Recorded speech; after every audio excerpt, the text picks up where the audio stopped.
Hello, I'm Troy Deutmeyer, Pioneer Field Agronomist in Northeast Iowa. Today is September 1st, and wanted to talk to you guys a little bit about some other consequences of not controlling some of these weeds out in your fields.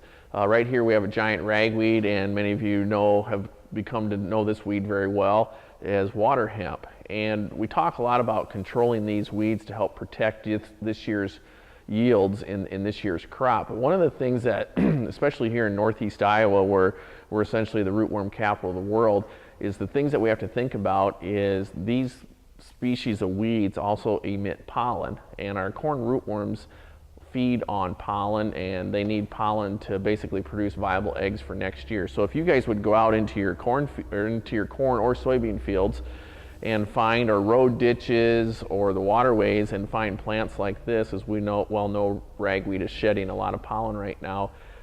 As the video shows, if you go up and you grab a hold of those anthers and shake the plant a little bit, there's a large amount of corn rootworm beetles, particularly this time of year, northern corn rootworm beetles on these plants. And so I guess the whole point of this video today is just to show you the amount of rootworm beetles that are thriving, living, and producing viable eggs because we are allowing some of these areas to be overrun by weeds. So whether it's a soybean field full of water hemp, whether it's a road ditch or waterway full of giant ragweed, we really need to make sure that we do a great job of controlling these weeds, because if we don't, essentially what we're doing is giving our rootworm beetles this time of year a very fresh, very high protein rich source of food.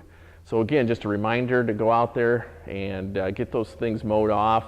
Probably getting a little bit late for this year, but just wanted to make you guys have a mental note that is one of these things that we really need to manage in the future, and it's an unintended consequence of not managing our water hemp and our soybean fields and the ragweed and other areas.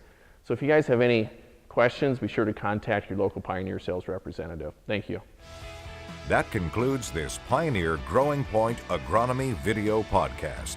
Visit our page on pioneer.com and follow us on Twitter and Facebook for more agronomy insights.